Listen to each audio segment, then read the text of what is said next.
Hello, Algebra 2 students. It's day 5, and we're doing applications with exponential functions. So simple interest is usually how I refer to this formula. It's kind of the most basic setup here. And it's A equals P times 1, either plus or minus R, raised to the T power, where what these variables represent. A represents the amount at time T.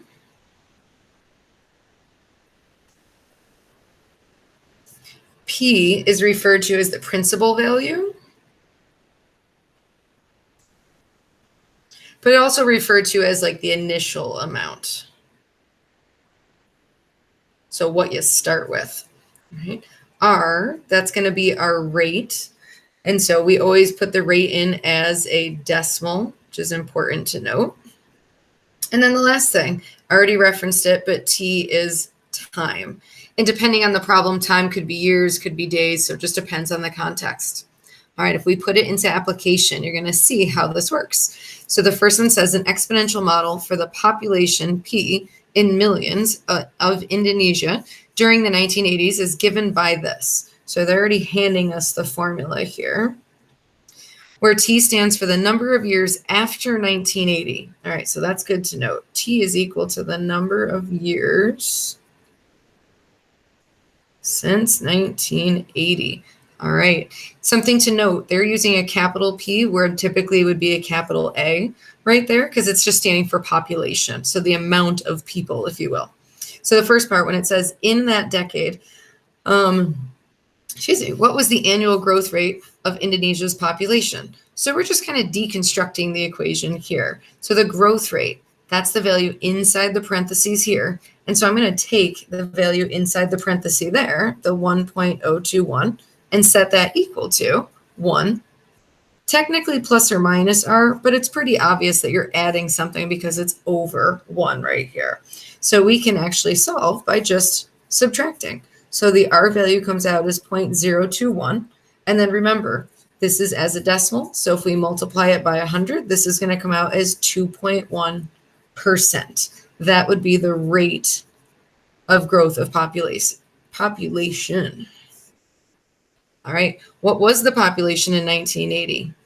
Well, think in the equation, that's the principal value. In this equation, that's the number in front of the parentheses. So it'd simply just be the 148.7, but you have to remember that's in millions. So 148.7 million would be that initial population.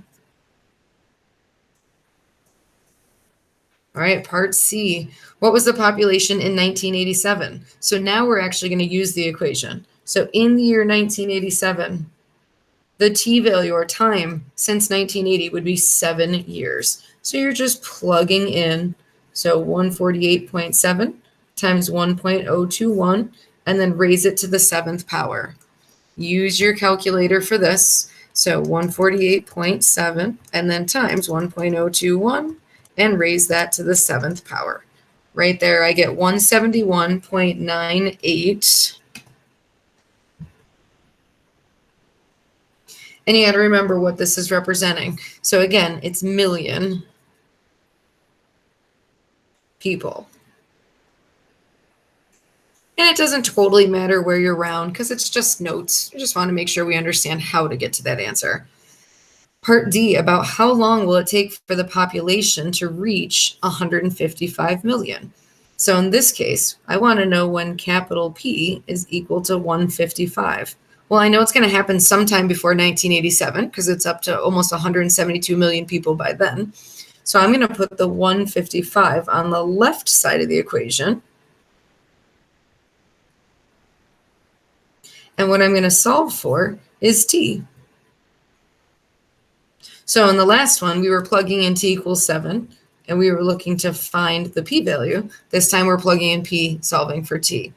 Now, to do this algebraically, that's the next unit. For right now, what we are going to do is use our calculator. So Y1, Y2, and let's take a look at the graph.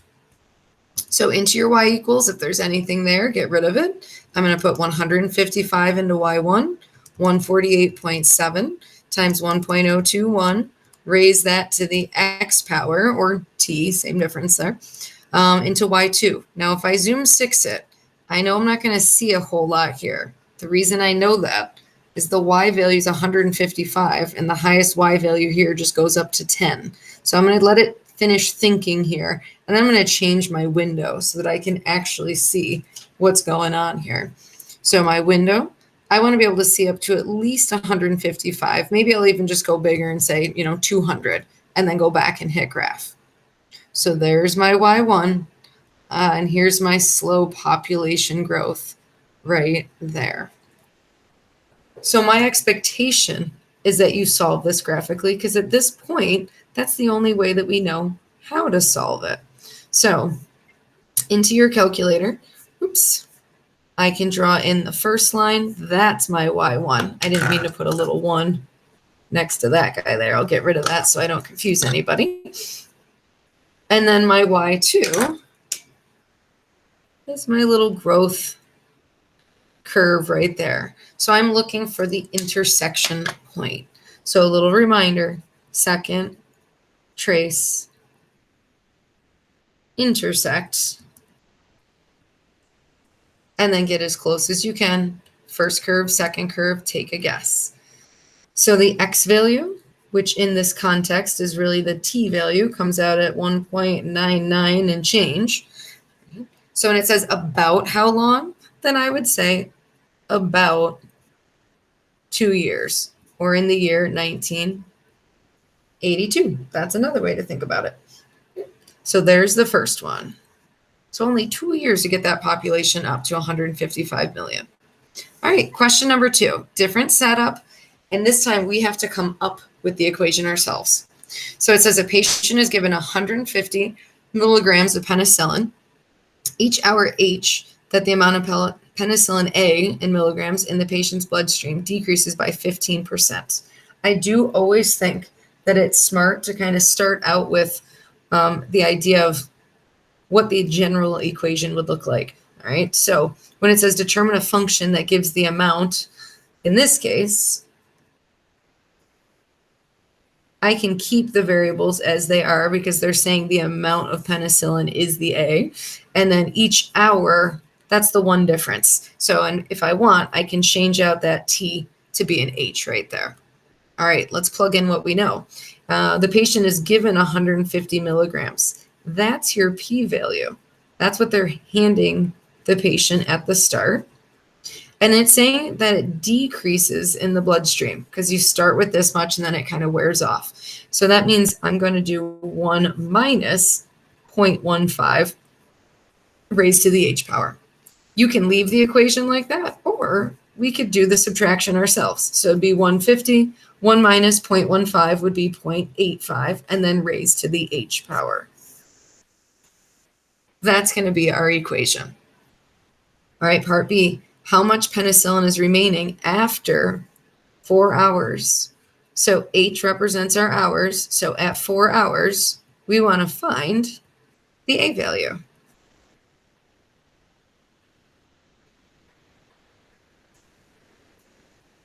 Go to your calculator and get out of that graph there, 150, and then times 0.85, raise that to the 4th power. We end up with 78.3. And then think context. It's 78.3 milligrams. So after 4 hours, it's almost half of what you started with. All right, last piece. Approximately how long does it take for there to be 20 milligrams of penicillin to remain in the bloodstream? All right, in that case, when A is 20, we want to find how long it takes for that. So find the H or the T value.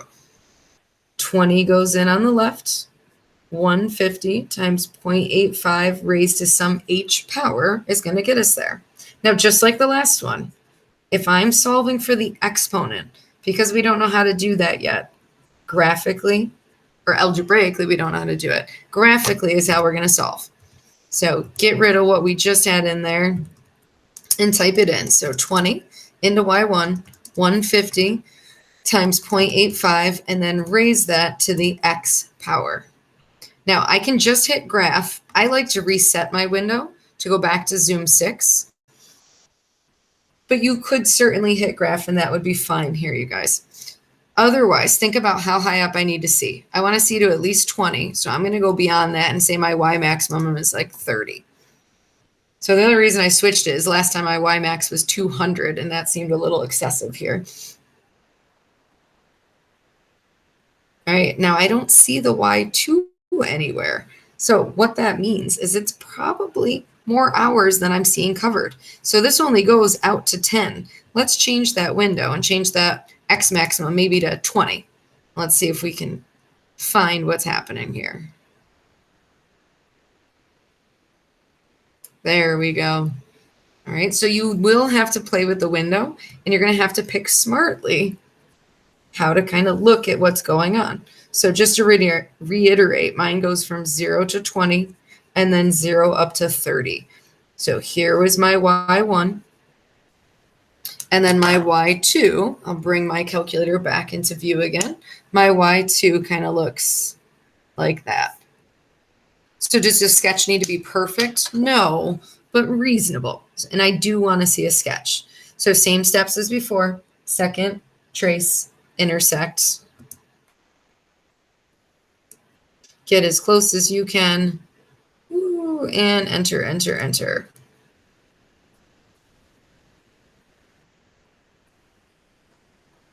So I'm coming out with the X value, which in this case is really our H, at about 12.39 and change.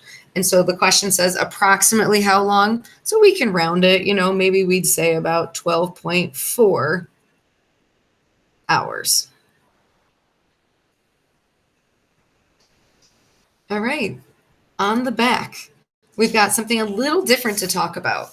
And so for this next one, we're talking money, which most people can relate to here. So it's saying, suppose you deposit $100 into an account that earns 5% annual interest.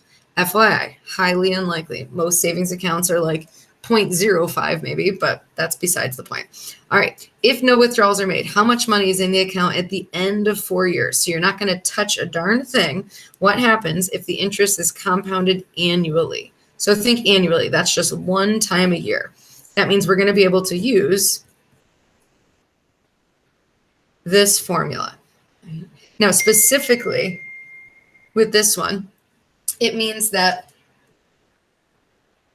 it's going to be plus because we're making money. We're not going to lose money here.